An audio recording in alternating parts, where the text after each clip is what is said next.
elites are manifestly corrupt is a new conservative populism grounded in an old American economic system known to historians as the American system or Hamiltonian economics. Unlike most intellectuals, and indeed, unlike many of the conservative intellectuals who run magazines and enjoy endowed chairs at think tanks, Bannon's ideas have actually translated into real politics.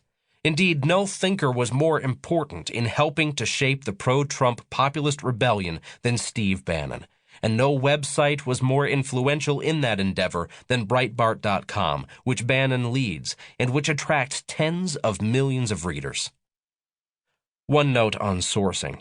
When it was needed for the sake of clarity, I attached a footnote to comments Bannon and others made to me during interviews, but often I did not. So any quoted remarks that are not footnoted can be assumed to have been made to me. This, then, is Bannon's story in brief. It is a guide to his principles and ideas, and perhaps a snapshot of America's future if Bannon's populist conservative movement succeeds. Keith Koffler, August 25, 2017. Prologue: The Rebel.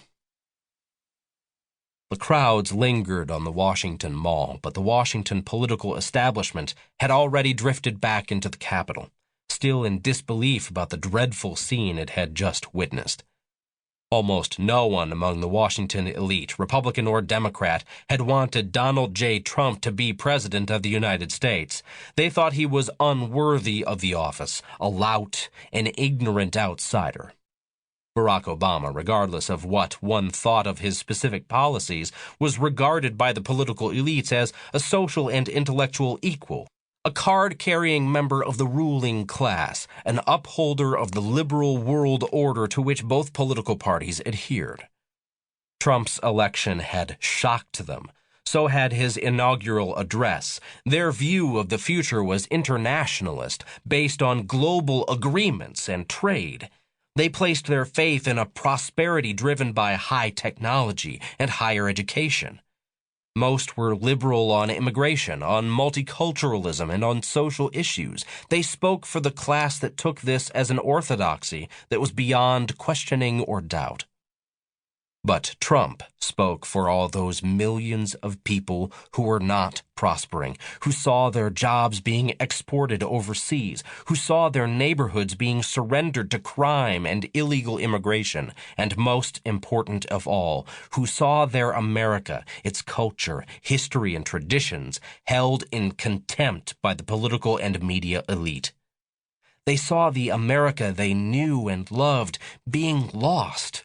They foresaw a future of socialism, of official hostility to religion and traditional values, of a balkanized country where the Democrats used identity politics for electoral gain. They feared the American dream might not exist for their children if Hillary Clinton were elected.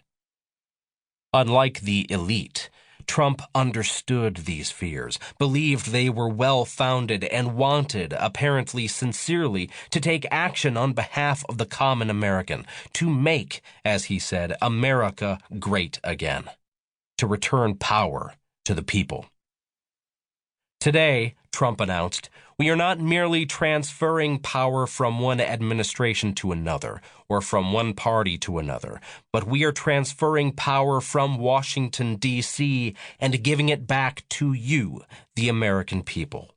For too long, a small group in our nation's capital has reaped the rewards of government while the people have borne the cost.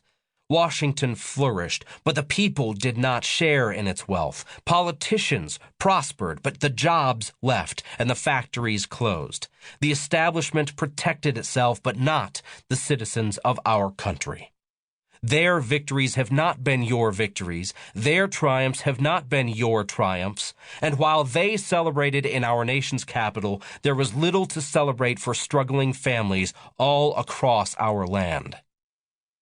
January 20th, 2017 will be remembered as the day the people became the rulers of this nation again, Trump declared. The forgotten men and women of our country will be forgotten no longer. As the shell-shocked political elite stumbled back to their chambers.